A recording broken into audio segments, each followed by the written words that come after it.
Assalamualaikum warahmatullahi wabarakatuh. Saya Najwa Pranita dengan NIM 666120083 kelas 3A mahasiswa Administrasi Publik Untirta.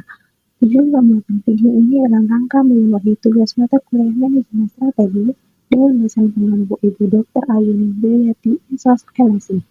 Adapun penjelasan dalam video ini berupa visi misi, tujuan sasaran, analisis pas, matriks, matriks solve, berikut juga bobot, rating, dan scoring, implementasi, evaluasi, disertai balance scorecard dengan organisasi yang saya ambil yaitu BKN. Pertama, visi dari BKN yaitu mewujudkan pengelolaan ASN yang profesional dan berintegritas untuk mendukung tercapainya Indonesia maju yang berdaulat, mandiri, dan berkepribadian berlandaskan gotong royong. Visi dari BKN yang pertama, pembinaan penyelenggaraan manajemen ASN. Yang kedua, penyelenggaraan manajemen ASN. Yang ketiga, penyimpanan informasi pegawai ASN. Yang keempat, pengawasan dan pengendalian norma, standar, prosedur, dan kriteria manajemen ASN. Yang kelima, mengembangkan dan mengoptimalkan sistem manajemen internal BKN. Adapun analisis dari visi BKN sendiri sudah sesuai karena terdapat kata kunci di kalimat mewujudkan. Untuk analisis visi BKN sendiri masih belum sesuai karena tidak terdapat kata kunci seperti melaporkan, melakukan, pembelajaran, maupun kata kunci lainnya. Selanjutnya ada tujuan dan sasaran BKN.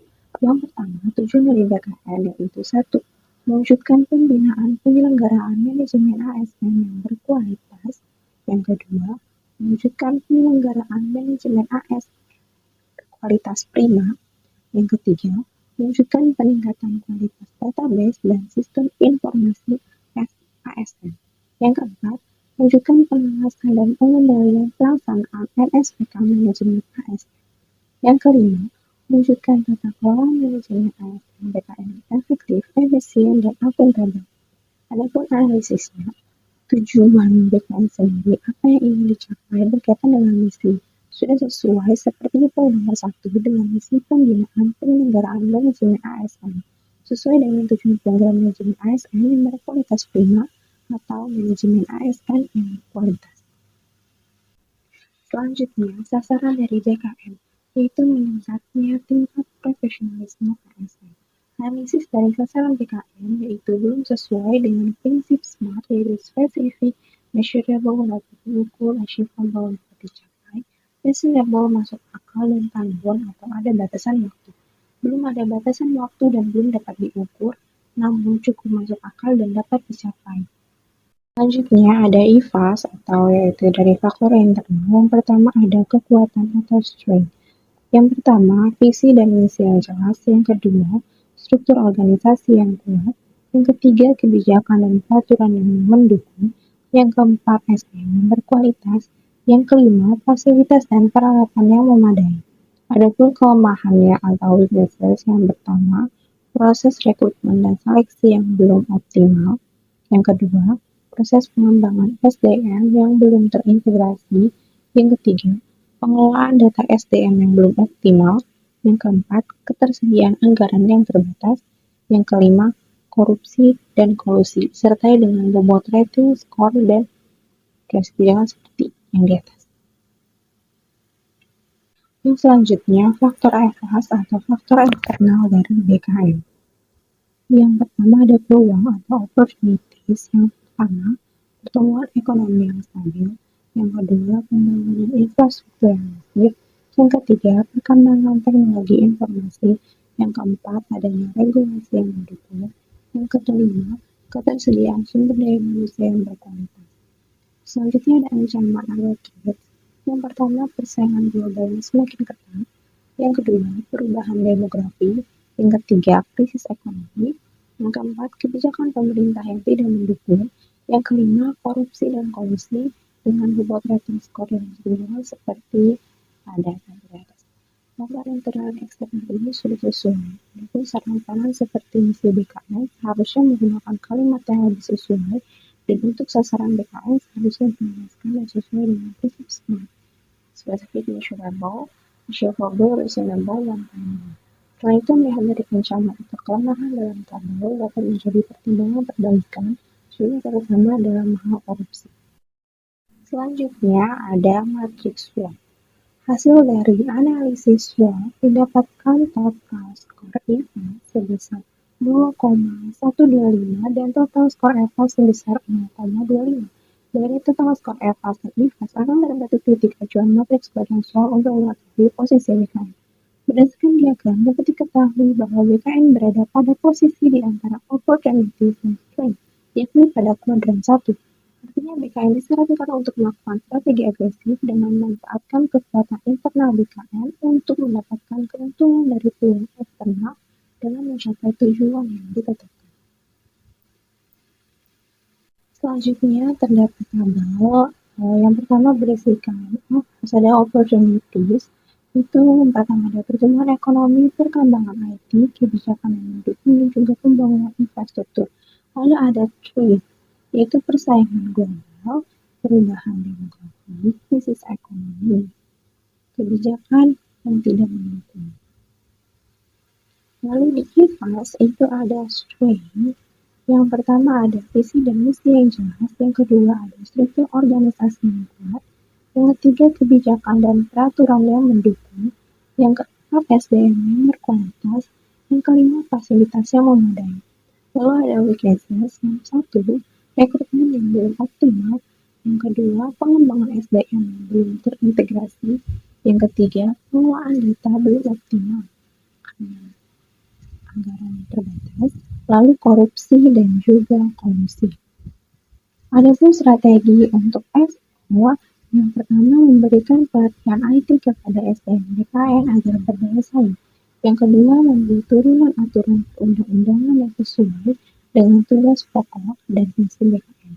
Lalu adapun strategi untuk WFO, memanfaatkan IT untuk pengelolaan data yang lebih baik.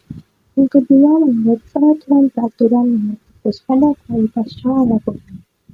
Selain itu ada strategi untuk yaitu menghadapi persaingan global dengan visi-misi yang mengikuti perkembangan zaman dan struktur organisasi yang kuat. Selanjutnya ada strategi untuk apa? Yaitu melakukan evaluasi terhadap kebijakan yang tidak berimplikasi baik pada manajemen BKN. Yang kedua, memberikan reward dan punishment atas kinerja pegawai BKN. Selanjutnya ada bobot, skor, dan rating. Yang pertama untuk strategi SO, yang satu memberikan pelatihan IT kepada SDM BKN agar berdaya saing dengan bobot 0,20 rating 5 dan skor 1. Yang kedua membuat turunan aturan perundang-undangan yang sesuai dengan tugas pokok dan misi BKN dengan bobot 0,18 rating 5 dan skor 0,9. Lalu ada strategi WO yang pertama memanfaatkan IT untuk pengelolaan data yang lebih baik dengan bobot 0,10 rating 3 dan skor 0,3. Yang kedua membuat peraturan-peraturan yang berfokus pada kualitas cara lakukan dengan bobot 0,12 rating 3 dan skor 0,3.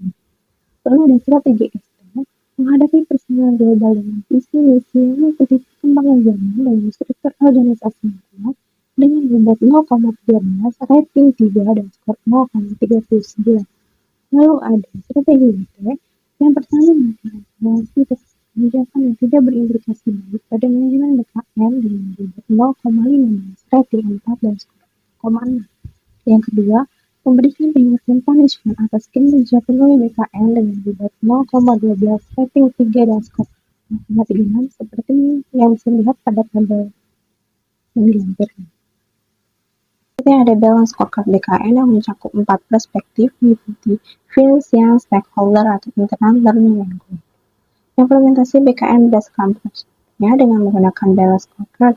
Yang pertama ada perspektif finansial, bersumber dari dokumen laporan keuangan BKN tahun 2022.